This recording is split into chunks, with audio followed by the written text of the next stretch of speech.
Hi guys, welcome back for the second part of our lecture on mobile application security. So we talked a little bit about web services and a little bit about how to secure them, but we're going to talk more concretely about mobile apps and some of the security features that they have and some of the security concerns that arise when we use them. So something that's very common as a security mechanism now is called mobile application sandboxing. And when you think of a sandbox, you can think of a virtual machine, but it's not an entire virtual machine. It's just enough virtual resources to run an application. So sometimes they call this an application virtual machine or a process virtual machine. But think of it as its own little sandbox where a mobile application runs, and this VM platform runs, in many cases, at least in the case of Android, it runs right on top of the Linux kernel itself. So it's sort of like a hypervisor, but it's per application that's running on the device rather than a single VM. And every application, since they're in their own container and they're in their own sandbox, they all run as a separate process and they all get their own Linux process ID. They get their own PID. But as a result of sandboxing, as you know, hypervisors do a very good job of resource management. The compute resources for each application are segmented to only be available within their sandbox. So applications, they have mechanisms for inter-process communication, but application A can't just go and take some of the resources, either the storage or the compute or the RAM from application B. The sandboxing explicitly prohibits that. And you see a pretty good diagram of this on the left. So the hardware is always at the bottom layer, and then the Linux kernel is the embedded code that runs on the hardware. And you see here there's a Android VM is called Dalvik. You see that the Dalvik VM runs right on top of the Linux kernel, and every application gets placed into its own sandbox. So another word for this is application virtualization. And it's a nice security feature for Android and other OSs, so we'll see why. Okay, so we talked about process virtual machine, and the process virtual machine for Android is known as Dalvik. So Android apps are typically written in Java, and then you just use the Java C compiler to compile that into your typical Java bytecode. And then you use a Dalvik compiler, it's called DX, and you run that on the Java bytecode, and it converts the Java bytecode into a .dex file, which is a Dalvik executable. And then that Dalvik executable can be executed within the Dalvik VM that we saw on the previous slide. Of note, a Dalvik executable can't be executed on a standard Java virtual machine, the JVM. They're not backwards compatible. And as you see here, some of the differences, this is why. So the reason it's based on Java is because it still provides a high level of interoperability. So anything that can run a Java-based virtual machine, Dalvik-based virtual machine, which is based on Java, which is many devices, will be able to run these Dalvik executables. The other thing that's nice about the Dalvik executable is the format is mobile optimized. So certain things are stripped out, certain data types are stripped out, certain methods of reference are stripped out, and a number of things that are sort of a little bit outside the scope of this class. But just know that the Dalvik executable is optimized to execute on constrained hardware on a mobile device. And one of the ways it accomplishes this, it uses something called just-in-time compilation. I'm not sure if you're familiar with compilers, but rather than compiling things ahead of time and then running the application, the functions that are needed are linked to, and once a link is established and the application realizes it's going to need that code for execution, it will compile it just before it's needed.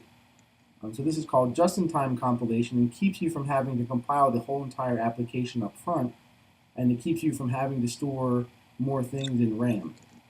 So you only compile the things that are needed, and you just compile them an instant or two before they're needed. So typical desktop applications, and think of this in Linux, they usually execute in what's called user space. So when you execute an application, it gets executed as your user, and therefore any permissions that your user has, that application also has. So if you have complete access to, let's say, a file system, somehow you have permissions on every file on the file system, and you start an application, then that user space application also is going to have permission to all the files on the file system. So you can see why this could be a bad thing, because if someone could compromise your account through the use of one of these applications that you're using, then they're going to be able to assume all of the privileges that you have. And if you're, say, escalated to the root user, you sudo to root, sudo su, then an adversary is going to be able to obtain root privileges on your machine. So that's not great. So the idea here behind sandboxing applications is that the applications have restricted access that is pretty much only within their sandbox. Again, there are ways to get out and communicate from one process to another, but we're going to dive more deeply into it on the next slide here. So it says here, notice the sandbox app only have access to a small subset of system resources.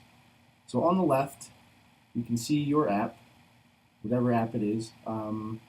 Let's call it Snapchat maybe. And it's running as my user. So in my case, let's say my username is jkovba.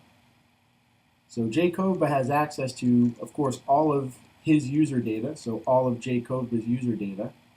And I also have access to all system resources. I can use any CPU, I can use any part of the disk, and I can use, however much RAM I want. So since Snapchat is running as me, it also has access to all of those resources and all of that data. But you see here with an application sandbox, it's a little bit different. It's just a subset of all the user data, and it's just a subset of all the system resources. So the kernel is the intermediary, the hypervisor there, the part that virtualizes the application into its sandbox. As you know, the hypervisor is the intermediary that negotiates system resources with the application. So in this case here, you can see that there's just a small amount of system resources that are dedicated to that application. And the same thing is true with the user data. So since this application just exists within this sandbox, it only has access to a small number of the system resources and a small amount of the user data, specifically only the data that it needs. So you can think of this in an application like maybe Google Maps. Like, what user data might it need? It might need access to your GPS history, let's say. So it will ask you, hey, Google Maps needs access to your GPS history. Do you want to allow or do you want to deny this? And when you say allow, that's specifically telling that application that the subset of data that you have access to is my GPS history and not all of my other user data. So that's the nice thing that sandboxes can achieve for you, and you can see that if each app is run within its own sandbox, there cannot be contention among system resources, although it is possible to share the data. That's actually perfectly fine.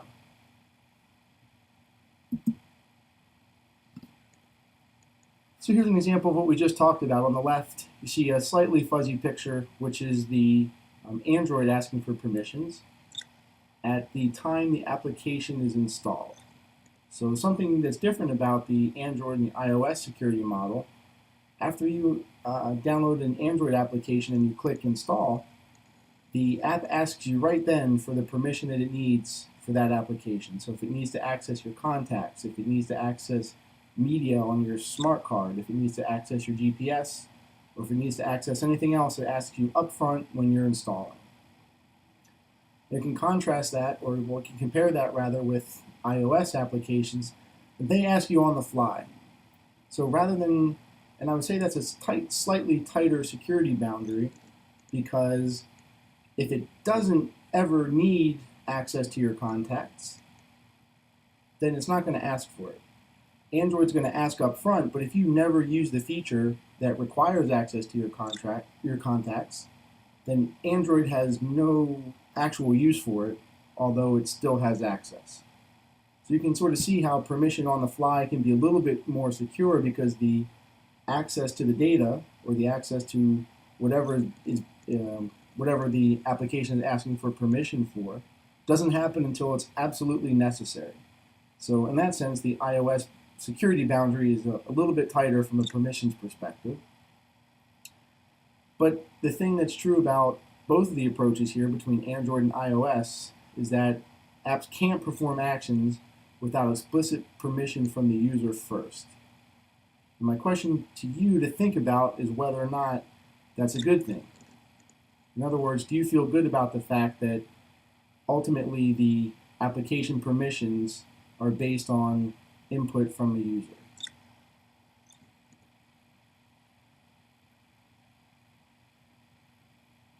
I claim that it's a reasonable thing, but I don't know how secure it is.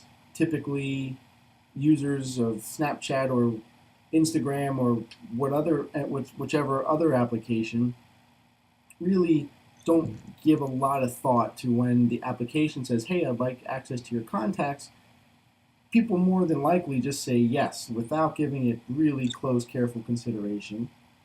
So although it is in the hands of the user, whether or not they're really safe from themselves and how informed the average user is, I would question.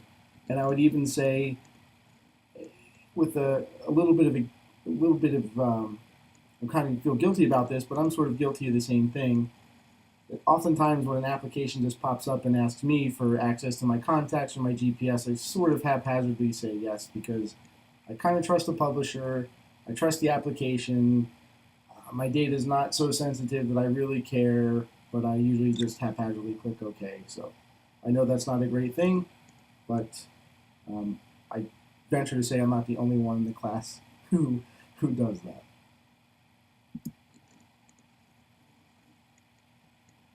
So I want to talk a little bit about, and this sandboxing is a really nice thing in theory, but I don't want it to sound like sandboxing is a guarantee of security when it comes to mobile applications or things like malware, because it certainly is not.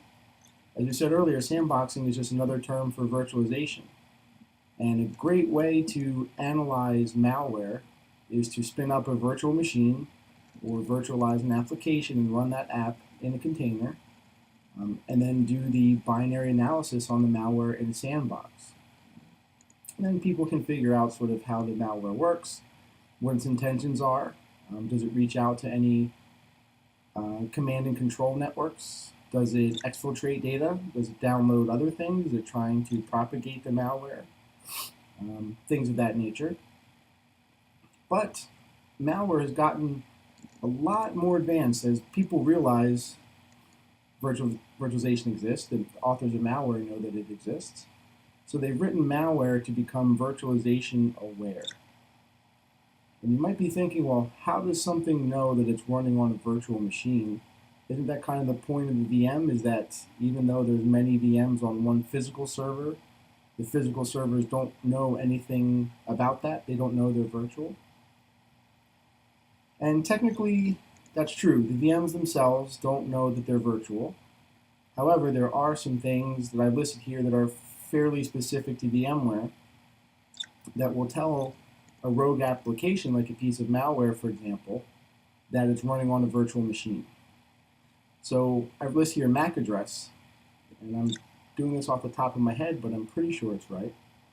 The first 3 bytes of the MAC address, if they're 005056, yeah, that sounds right.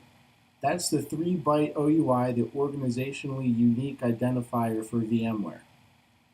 So if an application is running and it can just check its own MAC address and look at the first 3 bytes and see 005056, it says, oh, this is a virtual adapter from VMware, so I know I'm running in a virtual machine. Actually, not that hard at all. And VMware has a few other OUIs. I can't remember off the top of my head, but the one that I mentioned, 005056, is a very common one in versions 5 and 6 of their ESX product. A lot of processes will contain the word VM, so a piece of malware can just look at the processes running in the guest OS, in other words, running in the VM, and you might find things running like VMware tools.exe or vmupdater.exe. And that's enough for a piece of malware to know that it's running a VM. There's some other more complex ways to do it. You can look at specific regions of memory, and there are certain symbol tables that an operating system maintains for sort of things like function lookups for the operating system. And they're on a physical machine, those tables exist in a certain section of RAM. But it turns out for virtual machines, sometimes those key symbol tables and those key data structures will be moved to a different region of memory. So if a piece of malware can detect that those data structures have been moved in RAM, it can also begin to guess that it's running in a virtual machine. So it's gotten extremely, extremely clever. So the question is, can malware then evade detection if it knows that it's virtualized? So even if it does detect that it's running in a sandbox and knows it's running on a virtual machine, what action can it then take? So here's, I decided to list some of them here for you. One thing that's kind of nasty is if it detects that it's on a virtual machine, it will encrypt itself and delete its private key. So it can never be recovered, but it really doesn't need to be. All that an analyst is going to know is that there's some encrypted binary on the system, and it's not going to be able to do anything with it. So any hopes of reverse engineering an encrypted binary go out the window unless you can somehow break the encryption. And then something that I mentioned earlier, if a piece of malware knows that it's on a virtual machine, it will cease any calls to command and control networks, which could potentially infect more hosts on the network. So it will go dormant. Some pieces of malware, they download themselves in a modular fashion. So piece 1 will be downloaded, and then it will go out and contact some web server to download piece 2, and then the two of them will go out and get 3 and 4, and it will sort of assemble itself in pieces to avoid signature detection from like a network IDS or something. And a lot of times the goal is for this malware to hop out of its sandbox and move to lateral virtual machines. We talked about this in the cloud when we talked about multi-tenancy, but we definitely don't want a piece of malware on one machine to be able to escape and attack another. So that can happen too, but once malware realizes it's in a virtualized environment, it will stop doing that. And some pieces of malware have gotten really, really advanced. So one thing that an IDS will do, a statistical IDS, will look to see what processes are doing, and it will match it up with the user's current actions on the system. So if a user doesn't have a web browser open, but there's a process sending data out, for example, that looks pretty suspicious to an IDS, and the IDS could alert you to that occurrence. But some malware now is smart enough, they will wait for specific user interactions before taking any kind of action themselves. So I read about one piece of malware when I was preparing for this lecture. It waited for a user on a Windows machine to open up a rich text format document, which is basically WordPad's default format. And it wouldn't activate itself until you open the RTF document and scroll to the second page, which I thought was really interesting and really thorough. Some of them wait for a certain number of clicks from the user. Some of them only activate while the user is scrolling, or things of that nature. So malware's gotten pretty advanced. So in order to try to combat this, what you're starting to see is people who make sandboxing software, whether it's for a hypervisor or whether it's for straight malware analysis, they're trying to be artifact free. That is to say, they are trying not to relocate those data structures in memory. They're trying not to have services and processes running that suggest that they're virtual machines. They're trying not to edit the registry in a way that stands out and points to being virtualized. So they're trying to basically lessen the footprint when using virtualization.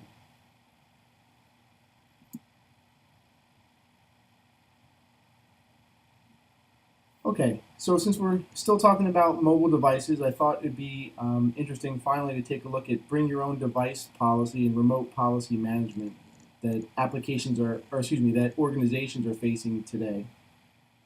So you see some pretty interesting statistics here that more than 67% of workers currently use their own devices at work. It's a really tremendous number, and I think it's kind of becoming more and more prevalent, and the graphic at the left definitely shows that. But what I think we are running into is the fact that organizations will allow it because they know that it keeps morale high and that's what employees want, but they're not necessarily always equipped to deal with personal devices from home. So there's lots and lots and lots of risks that are specific to these remote devices being brought into the workplace. The first thing is that there's no centralized management for all those devices. Some people have iPhones, some people have Blackberries, some people have Androids, and there's not really a great solution for managing all of them. Of course, people could bring in malware accidentally from their tablet or their phone or their laptop, or nowadays there are attacks against smartwatches and anything else that any kind of wearable technology has some sort of exploit against it, and obviously that can be transferred to your corporate network. Data exfiltration and, of course, decreased security controls, which we're going to talk about here in just a second.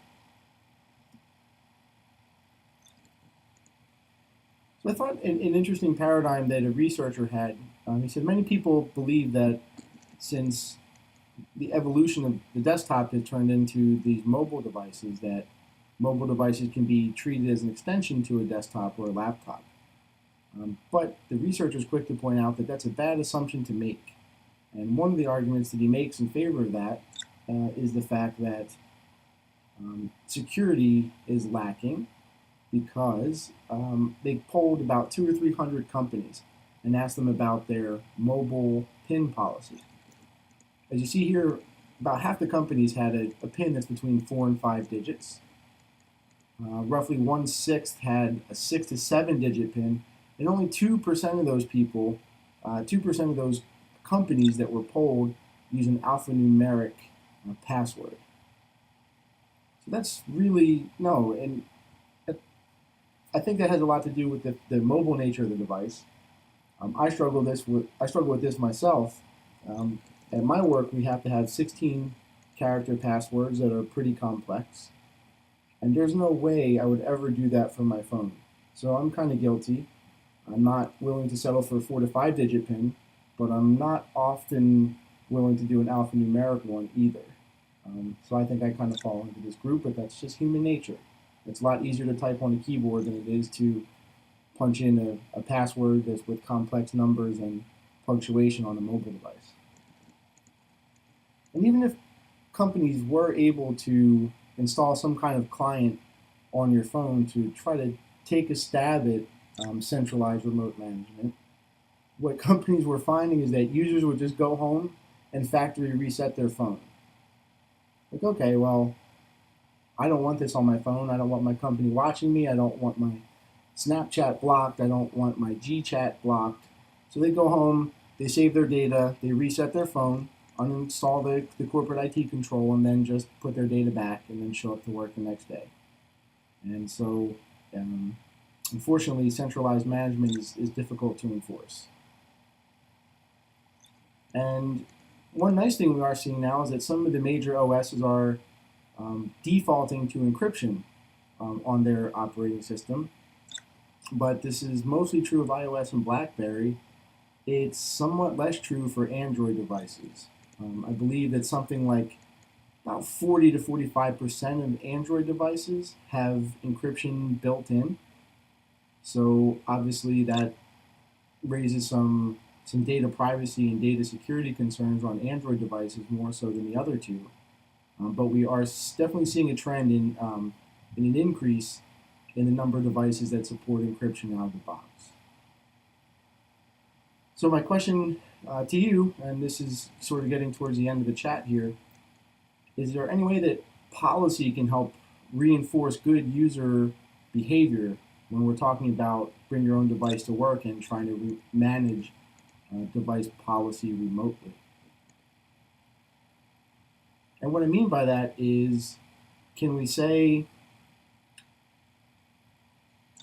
an employee you are subject to being fired if we find inappropriate content on your phone? Or can we tell them if you infect our network with malware, you're subject to some sort of financial penalty?